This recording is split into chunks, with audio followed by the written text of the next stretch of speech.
Hey everyone, welcome back to episode 2. We are doing the book of James, verses 5 through 8, chapter 1.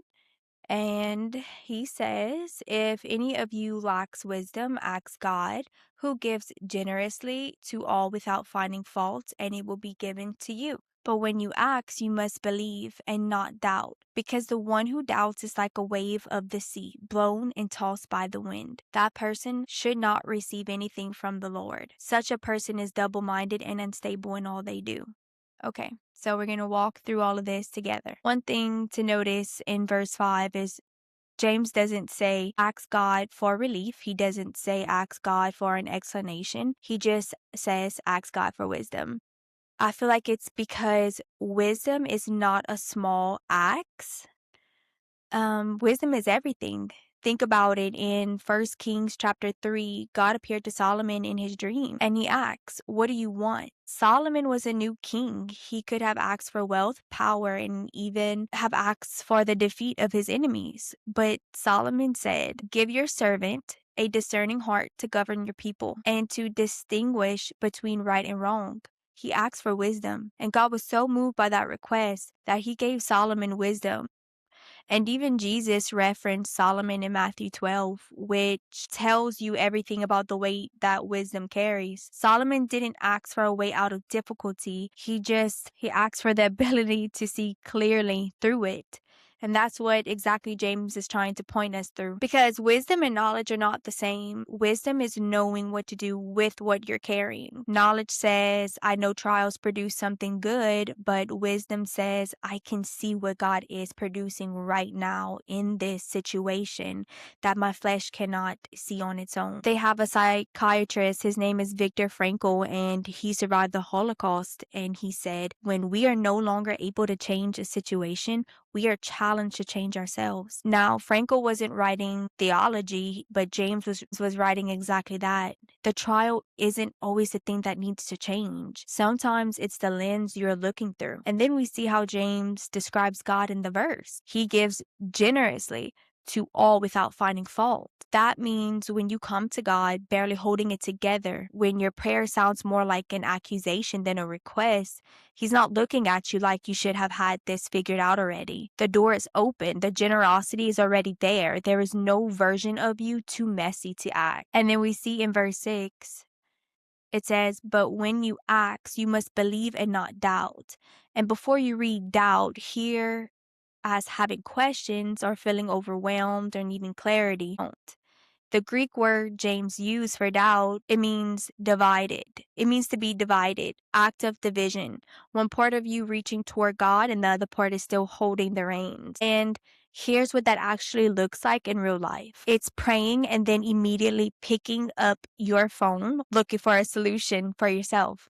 It's saying, I'm trusting God with this, but then you lose hours of sleep. It's moving forward in faith while internally you're still building a backup plan. That's not weakness, it's just a lack of faith covered up in prayer, and we've all been there. You see, we have constant battles with ourselves. We question everything, every decision that we made, every door that had closed, every step that felt like it led nowheres. Sometimes we ask God, like, are you punishing me? What is this? And it's honest and it's real, but that's not wisdom. That's just our flesh being reactive. The worldly lens sitting on top of a spiritual situation. You know, sometimes instead of asking God to change the situation, we should ask him, what are you trying to show me in this? And we go now to verses 7 and 8, where it says that person should not expect to receive anything from the Lord. Such a person is double-minded and unstable in all they do. Double-minded, the Greek word is meaning two souls, not two options, not two moods, two souls, two versions of you trying to occupy the same life. The one that God called and the other one the world shaped. The one who knows the assignment and the one who keeps shrinking back into what feels safe. The one moving in faith and the one drawing in fear. We live in a generation obsessed with purpose. Walk in your purpose, find your calling, be who God created you to be. And it's not wrong.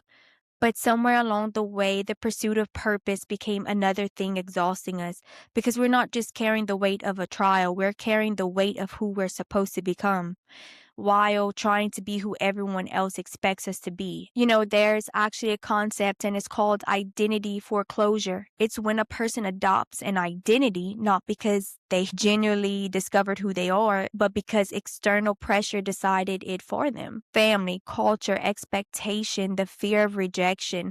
They spend their entire life performing a version of themselves that was never actually theirs. James is addressing the spiritual version of that. Some of us know exactly what God called us to. We prayed about it, we got confirmation, we even started moving toward it. But then the other soul shows up, caring what people think, replaying every voice that said you weren't enough, whispering, but what if you're wrong about all of this?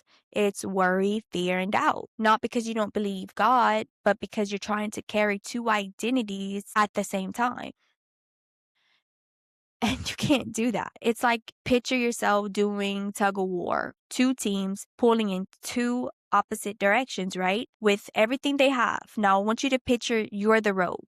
One side is God's calling, and the other is people's expectations and the version of you that feels safer to stay. And you're being pulled hard from both directions. And here's what nobody talks about: the rope doesn't get to choose a side, the rope just gets stretched. That's what double-mindedness does to you. It doesn't just confuse you, it exhausts you. It stretches you so thin between two directions that you can't move fully in either side. You're not making progress towards your calling, and you're not at peace where you are. You're just stretched, worn out, and tossed. And James isn't telling you to pull harder on the faith side. He's telling you to stop negotiating with the fear side.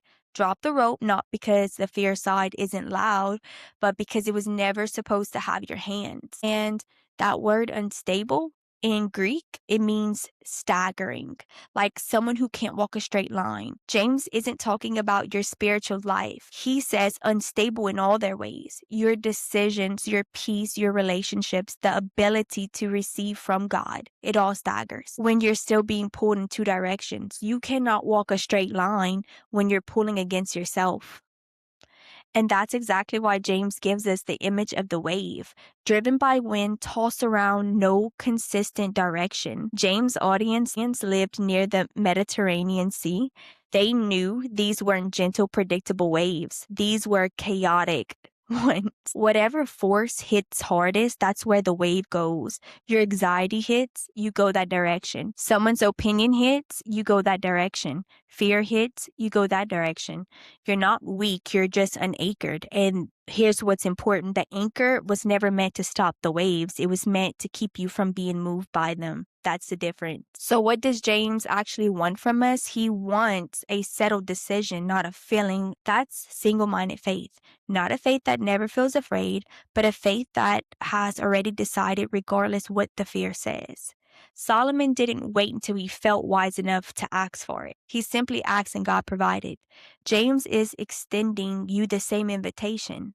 Ask without divided loyalty. It's almost like what Oswald Chambers said: faith is deliberate confidence in the character of God, whose ways you may not understand at the time. So just remember, ask without divided loyalty, without a backup plan. Just drop the rope, plant both feet on the side of what God called you to. One soul, one direction, one assignment. Fully surrender to the God who gave it to you. Even when the waves don't stop, you stop being moved by them. So closing this episode out, I really hope that everyone can sit with one question and ask themselves, which rope are you still holding? What is the fear, the expectation, the identity that you haven't dropped yet? Because James isn't asking you to feel more faith. He's asking you to make a decision. So make it today. Ask God for wisdom, not relief, just wisdom. And trust that the God who gave generously to Solomon is the same God waiting to give generously to you. I hope you guys enjoyed this episode.